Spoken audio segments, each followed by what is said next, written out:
All right. Hello, everybody, and welcome to another Conversations with Geoff. I see you got a little peek at our guest sitting back in the back, chilling out. Make sure you turn off your phones. You do whatever you have to. So when I bring him up, you're here. And if you can't stay, I encourage you to come back and do the replay because this is going to be a phenomenal conversation with our upcoming guest and my dear friend. So you've been warned, right? You guys know the drill. When he comes up, you show him some love. He or her, show them some love, encouragement. Let us know where you're coming in from, whether it's Facebook, Instagram, YouTube, LinkedIn. We need to know where that is so we can stay in touch with you that way.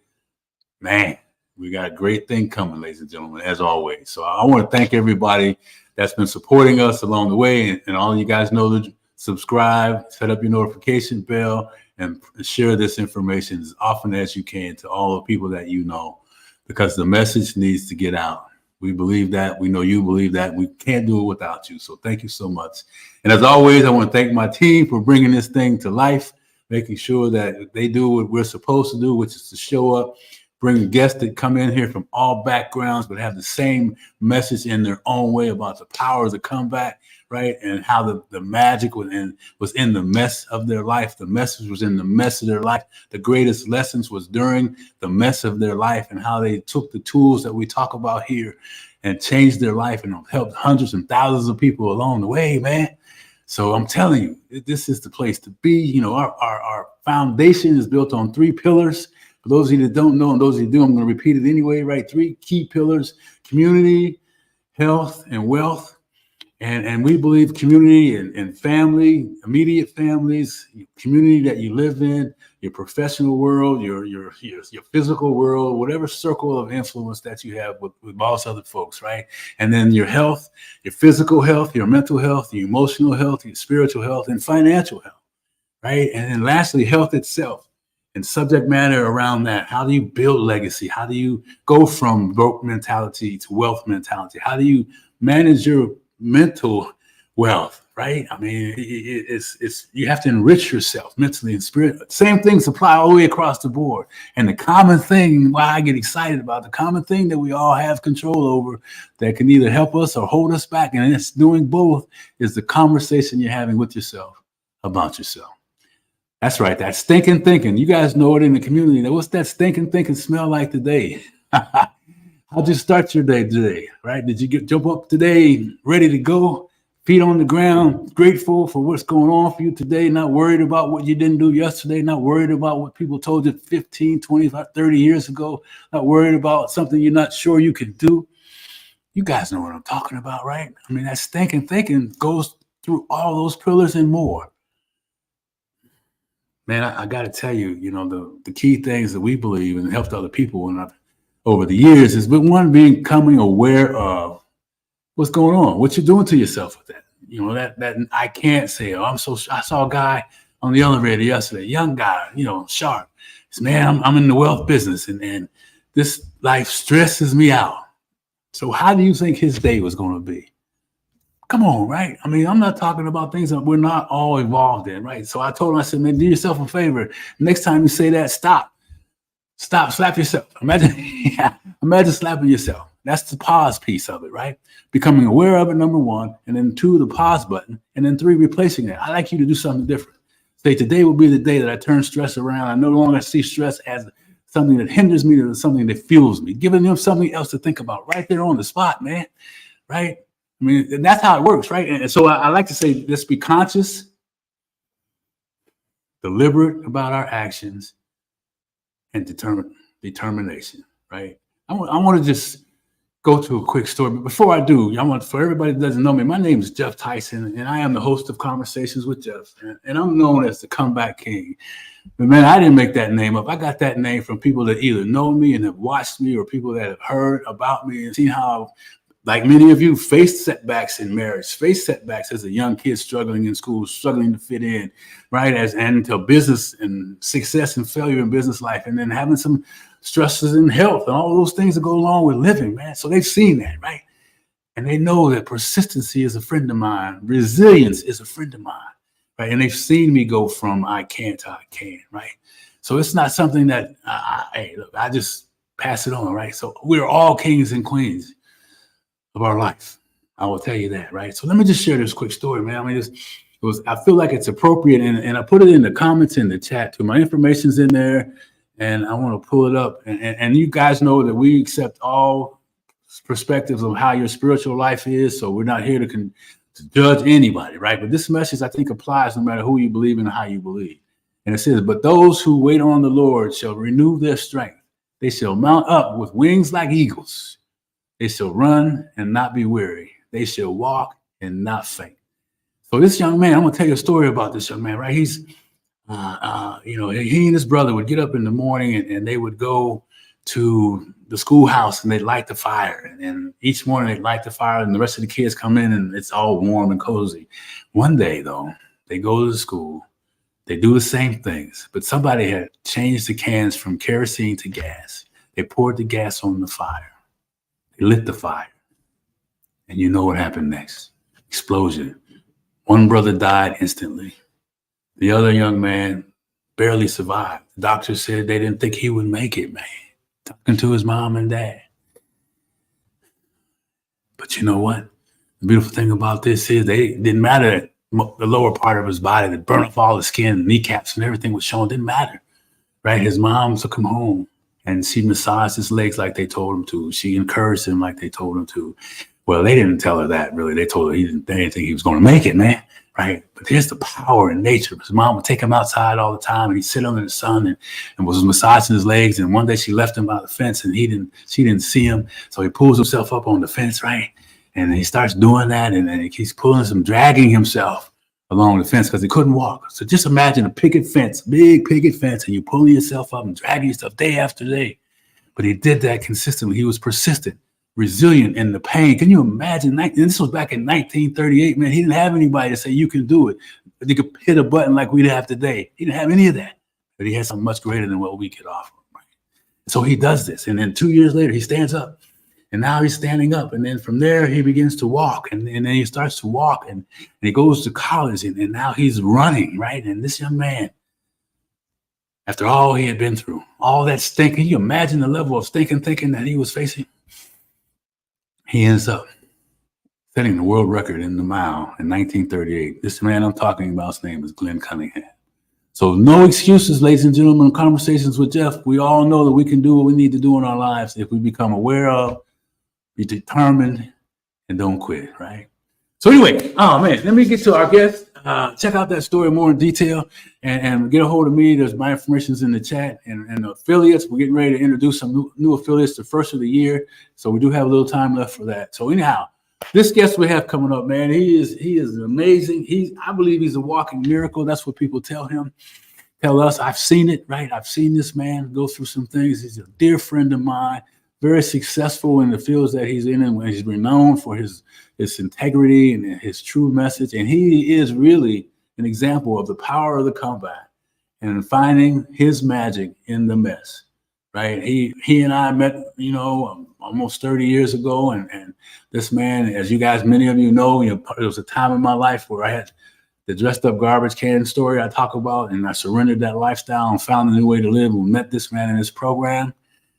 Ladies and gentlemen, I want to bring to the stage, get ready, get your pens out, get your paper out, call your friends. I want to bring to the stage my friend, my brother from another mother, and my sponsor in this life, Nate Rush. Glad to be here, Geoff. Hey, man.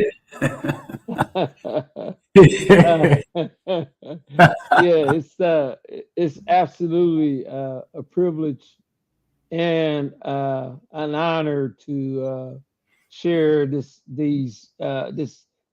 virtual platform with you. I have an associate, and she's trying to get me aligned with how this virtual platform works. Hey, thank goodness for them, right? I'm the same way. But we figure it out.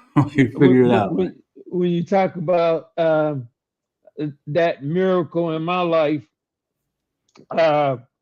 when I was down most recent time for about 4 years, 3 of those years, I was physically and mentally paralyzed. I was cognitively impaired. My brain wasn't functioning normal as it should, and then physically, I couldn't walk out with Geoff when he gave the story of Cunningham not being able to walk. That so reminded me of how at one point in my recent history I couldn't walk. I couldn't get up. I couldn't go to the bathroom. People had to do all those things for me. And before I even got to that part of my journey, they had said that I wasn't going to make it. Matter of fact, when they cleaned out my place, um, they gave away all my clothes. It was that. It was that uh, dark time in my life. People who love me, they was like, okay, we got people can use Nate's stuff because Nate's a professional. He got good stuff that can help, and they knew me that I would want that to happen. I would want people to use the stuff that I had amassed, and so that it could be useful in their lives and on their journey. And so they gave away all my stuff, and Yeah, sorry about that, man. it's all You right. helped as always. That served a I lot of got I people. got I got more stuff. I got more stuff. Stuff is stuff. We can't fret over stuff That's right. because that's all it is stuff. And That's right. the important piece of it though is when I was in the rehab center, I Mm, had I had got COVID the first wave. I mm, had before that I had had a stroke, which ended me in the rehab facility, yeah. and I was starting to have real mobility issues, and my family put me in the rehab. They wanted me to get better, and that's how I ended up getting COVID. Yeah. And I ended up being there like over like 3 years, I think it was. I'm not Yeah. exactly sure, somewhere around there. Anyway, that when I started getting better, and I was taking physical therapy and occupational therapy and speech therapy, because I had forgotten how to talk, swallow, all that. Yeah. And my speech therapist was teaching me how to swallow. I had a feeding tube for 20 months. And when they took the feeding tube out, the doctors, they were amazed. They said, people your age, when we put a feeding tube in them, we don't take them out till they pass away. They don't come out. Yeah. Doctors sit there and told me that. So that's another. I mean, along my journey, I've experienced so many miracles. The miracle of life, the miracle of getting into recovery from being a hope to die injection drug user. And I did that for 26 years. And now Man. on this side, uh, October the 10th, I just celebrated 32 years of none of that. Yeah. So Yeah. uh, so Congratulations. that was the first major miracle, and then this last miracle with the physical and mental. That people always say, just pray. I ain't know what a prayer was. I couldn't put a sentence together. Yeah. Yeah, Geoff, you saw me. Yeah, I I didn't did. even I didn't even know where I was. I I did. had no I had no I had no idea. But Mm, here's what I know. For fact, not think. What I know is people who cared about me, prayed me back to good health. mm. God, I couldn't do it for myself. You know, one of the things that I practice in my life, they always say, we're gonna love you till you learn how to love yourself. And that certainly happened. I had people in recovery, people from my profession, people from all walks of life who knew Nate Rush, but didn't give up on him. Yeah. And so it's more than my thing is the comeback. Geoff's the comeback king. My message is this: in my comeback, who can I inspire with my story? It's not even about me. I didn't go through all of this for me. I went through all of this stuff to help inspire someone else. Yes, sir. You know, Yes, sir. people always say, I want to give a man on the corner money. If I give him money on the corner, I'm just promoting what they doing. They not going to come off that corner. If I give them $20, they're gonna go get high. Yeah, that's right. That's not helping them. That's not going to help them get out of their demise. That's right.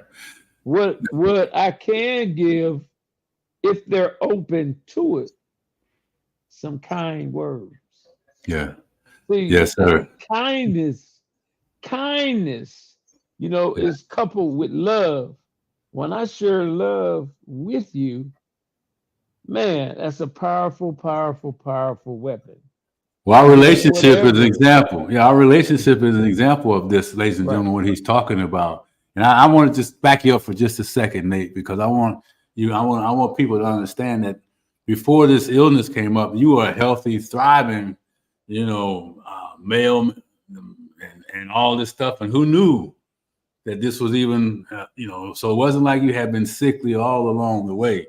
You had been in recovery and your life was good and you're healthy, and then this comes and man, you are so right about the power of the prayer and so I just wanted to kind of give a picture. Let me say a little bit more about that because I actually was an executive director of a nonprofit. I was on about 20 boards to help that, sir. I was the president of a neighborhood association. I was on all kind of studies for.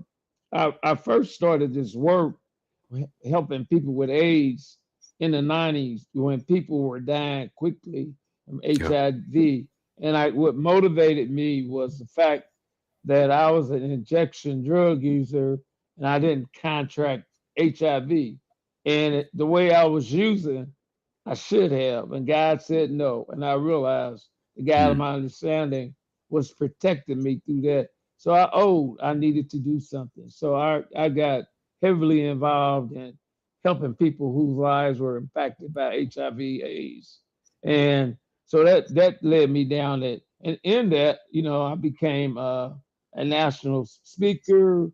I was on national boards and did international work. And so my career had really taken off. I really had some positive accomplishments in my life when I got sick. Yeah, that's why I wanted to mention that.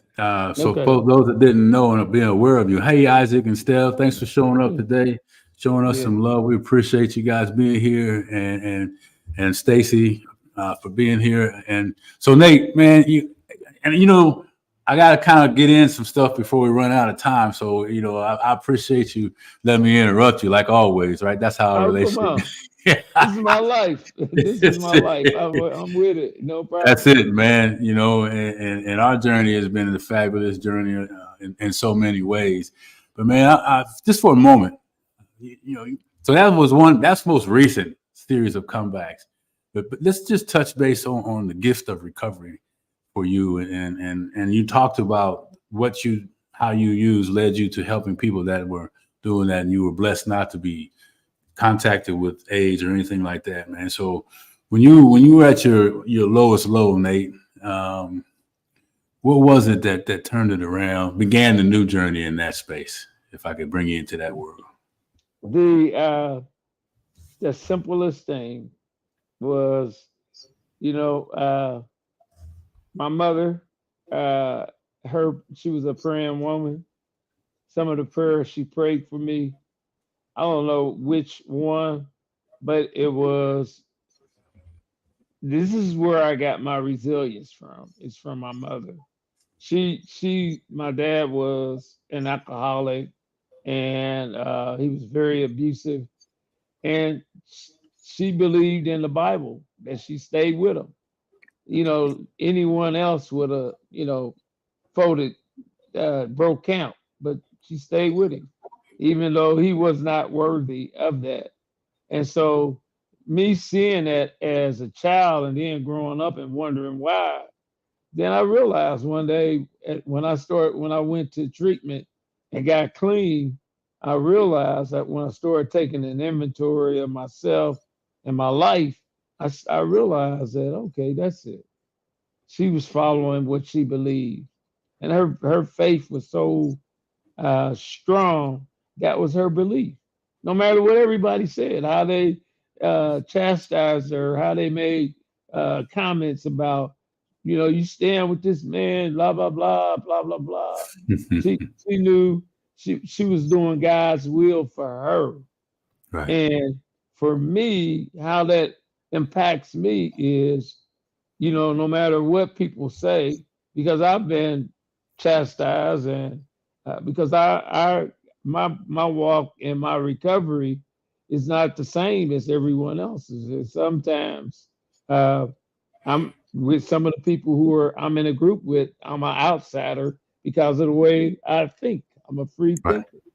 I Right. never ever follow the group. Yeah, so I'm gonna stick with the herd. I'm not. Nah, man, that's it. They say I'm go stick, right, we go left, right? right. I trust my God. My Yeah. God leads me, not the herd. The Yes, herd sir. will have me falling off the cliff or getting ate by the lions. I ain't missing Yes, with sir. that. Yes, yes, sir. I'm with you there, man. I'm with you there. Yeah, I'm I with you know you. there. I think those are some of our things that draw us together, Jeff. You're a free thinker. You do what you do. We have some challenges when we talking to each other because I'm saying, Jeff, and you saying, this Nate. is what I admit. So, Woo! But you said a couple key words and so far, man. Appreciate your honesty and your vulnerability. About being honest. You said it at the very beginning about realizing that everything you've been through was to help other people. So when you come and you serve, you speak from the heart. You speak as authentic as you can, Mhm. and in a loving way. And that's been my experience. That's what I've seen you do professionally in recovery and personally. So for that, I'm forever grateful. Right. Mhm. And, you being here today, and I'm telling you folks, I mean, I always knew though. So I told Nate this. I said, I always knew when he was laying in that bed, I said, you're going to get up one day, to myself. I whisper in his ear, you're going to get up one day. And because we have things yet to do, my friend. There are some Mhm. saying, I can't really say on air what those are, but they ain't bad. But they, we have some things to do yet. You are not finished. God is not finished with you yet. Yeah, And that's the yeah. Nate that I know, man. Well, Jeff, you were very instrumental in me coming back. You supported me. You had people helping me when you were great. Move out of town, like, you've always been there for me, and I appreciate that. Um, the thing for me is, most, if anybody's out there struggling or that knows someone that's struggling, is number one, you just can't give up, Yeah, and don't expect someone to do what you need to do for yourself.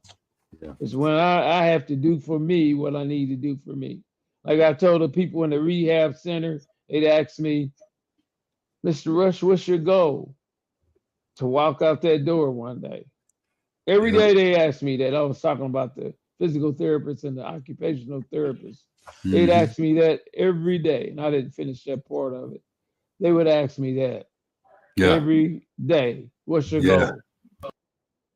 To walk out that door. They look at me, and they just come over and I just point. They knew that I was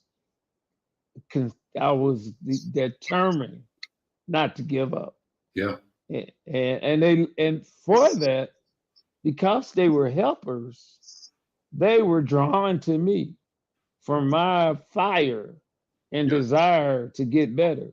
They wanted to come and work with Nate. Let's get. I got Mr. Rush today. You know, they did. So yeah. Well, yeah, because every time I would come in town to visit you, if you had moved to somewhere, they would say, "Oh, Mr. Russ or Nate." I mean, you had just posse of love from people in each one of those facilities, Nate, because that's what you give, man. You know, and I want to make sure that we take a moment and let people know how to get a hold of you, Nate, and Okay. you know, if you have an email or anything like that. My email, and I'm comfortable with. I got a Facebook. It's Nathan Rush or Nate Rush. It's both two Facebooks, and of course I'm comfortable giving out my phone number. So because Okay. if it's some strange stuff, I'm just not gonna answer. So so that is the phone number is 317-918-8595, and the email is nrushnate@gmail.com.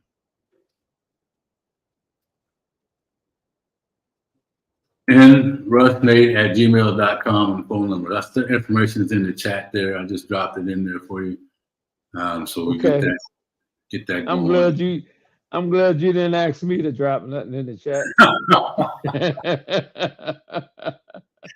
Hey, bro, I know your limitations, man. And if I couldn't do it, we'd have had somebody else. So, right. I know you're here to show up today. I know you got a lot of stuff going on, man, and we really appreciate you taking the time out and doing the things that you're doing to help folks in recovery. Is phenomenal. You know what, Geoff? Before we stop, I want to tell the audience that I have been granted an opportunity to start doing some more of this work, and I am just excited. Yeah. I was in a little town called Warsaw, Indiana, over the weekend. Get carrying some hope to some people to help people, and that, man, I love it. So I'm excited. About doing this work. Yeah, congratulations. Can you take a moment, be a little more specific when you say this work? What is it exactly? Okay, so I teach or facilitate peer recovery coach trainings. So what happens is we train people to come alongside people suffering with addictions, mental health, gambling issues, domestic violence issues, recidivism issues. We train peers that have experienced that, who have lived experience with those issues, to come alongside a person who's currently dealing with it and help them develop some hope, a plan, and so on and so forth. So it's like a 7-day training that a person goes through, and it's available at the We Bloom website. For people of color, it's no cost. For others who are interested, Mental Health of America, Indiana, has a website that offer up the training. So those are a couple places that people can get it if they're interested. And they can call you and get that information as well, right? What was it again? I'll put it in here. Huh? The website. There you The have it. last Yeah, the Mental last. Health, MHAI, Mental Health America, Indiana. But if they are people of color, contact me. Okay. So Nate, Yes, let me just ask so it's clear. I mean, because we don't want people to have, wondering why you talk about people of color. Isn't it true that the one of the big benefits is finding people that look like each other, that are struggling, not only struggling but look more like each other, and there's yeah, somewhat of a deficit in that population. That absolutely. Geoff, for years, I've been blessed. I've been in recovery for 32 years, but I've actually worked in the field for 30 years. And so for so many years, like I would be the only person of color talking about recovery and doing the work. right, And so the sciences and researches and some general themes or common. I hate using common sense, but the words of generalities will tell you that people are more responsive to people from their own communities, right, and it may not be a black person, but a person from their own community, yeah, whatever that looks like, whatever they call community, whatever that looks like. They're that's more right, responsive. So when I got into recovery, I was able to bring a whole bunch of people from because they saw me. They yeah, said if a drug addict like they call me a dope fiend. If a yeah, dope fiend like Nate hey, can do it, I know I can. that's right. I'm much better than he is, and that that worked for a lot of people. So Yeah, that whole piece of being a peer and helping somebody, and you walk alongside them. You don't yeah, pull them, you don't direct them, you don't guide them. You walk with them. yeah, They say to you, Geoff, I want to do this, and you say, hey, you help them develop a smart goal. It's specific, it's measurable, it's achievable, it's realistic, and it's in a time frame. And so, I mean, you people can look up uh, a smart goal on their, or they can contact me or go to We Bloom's website as another place to get information, and if they're interested.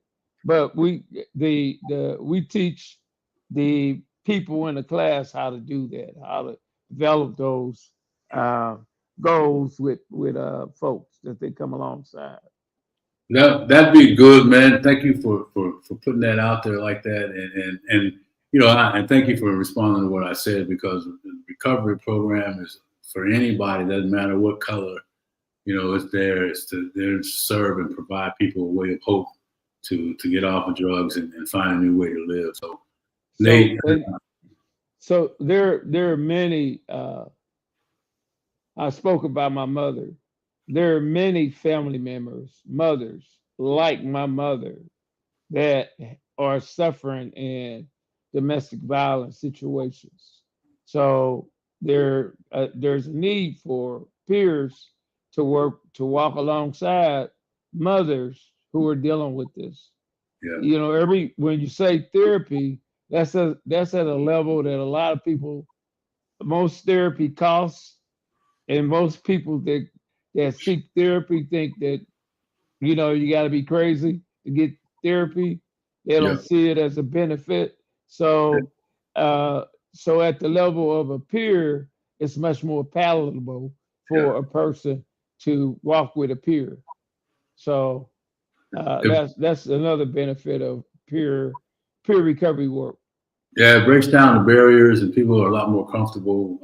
Even if you may not look like me, your message is similar, and so it's the key is finding somewhere that you're comfortable, where you can connect. Like you, and be led with someone that's been where you are, and help you get to where they are, man. So listen, Nate, man, all I can tell you is that time flew by once again, man. Here we are at the end of the show. And I want to thank you again for being here. There's so much more to talk about, so many more things that we could get into. And your level of intelligence and knowledge around the whole recovery industry is phenomenal. So we should probably maybe twist your arm and have you back again, and maybe you talk a little bit more about the peer recovery for those that are interested, and give some examples or something like that. I can think about it and we can circle back around. So is there any last words that you'd like to share in this last minute we got here before we let you go, Mr. Rush? Just recovery is possible, and people are dying needlessly, and we can help turn that around in all of our communities. Indianapolis, the coroner's office says that 3 people a day die from fentanyl overdoses. We can do better than that. So just reach out to us. I love that. And Indianapolis, and that's a town of, 1 million people maybe. So the larger cities, the numbers are crazy. And even in the rural areas, if I'm not mistaken, there's continued growth in that space. So, hey, Nate, man, thank you so much. I know it was a long time coming and getting you here. Great to see you. Yeah, my pleasure. My pleasure. Great to see you. And you keep doing the things that you're meant to do for a whole lot longer, my friend. All right. I'm glad to be able to. Trust Yes. me. Coming from where I was, absolutely. Yeah, well, when I say miracle, I don't make that stuff up. I mean, the guy you're looking at today, man, it was like, And so he kept fighting. He knew he wasn't finished yet. So I love you, man. Love you too, brother. All right. We'll talk again soon. Peace. Peace. All right. So, hey, listen, go back and look at what Mr. Russ is talking about. I call him Mr. Russ because in the professional world, if you're really looking for help and you're not sure and you want someone that will just talk to you without trying to reach in your pocket, will talk to you without ulterior motive, that will talk to you with pure love in his heart, and this is the guy to do that. And that peer piece is hey, Steph, thanks for being here too, and Isaac and Stacy Lang and all those that'll hear this recording later. We all have friends that are struggling in addiction, or we feel like there's no other answer to go to. And I'll tell you that there is, and recovery is possible for anybody. And it's not always the ones that are obviously struggling, where they are loud, obnoxious, alcoholic, or someone that is shaking and scratching and because they're feeding. It's that also someone that's struggling emotionally and spiritually, like I was, that you would sit next to and you never know. Right? So I encourage you to share this message with your friends. Get a hold of Nate Rush. And if you have any other questions, you can't find him, then get back with me and begin your journey. If that's who you are, either doing that or somebody who's doing that. And lastly, as always, I like to tie everything up, the story from the Cunningham story to the purpose of this whole program, and that is to help you become aware of the stinking thinking.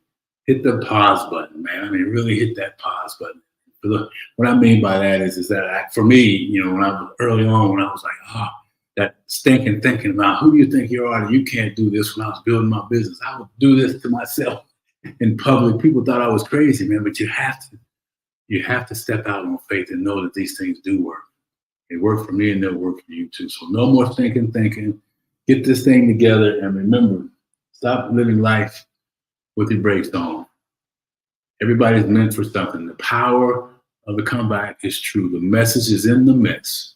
Find out what that is. Start to embrace that journey in the mess. Reach out for help. Please, please, please reach out for help. My contact information is in there. Mr. Russ's information is in there as well. And let's begin this journey together. You don't have to do it alone. Stop suffering in silence. All right. Hey, listen, got to run. Appreciate everybody. Have a great day today. And remember that stinking thinking. Stop. Just stop. Practice, practice, practice. Take care, guys. See you on the next episode.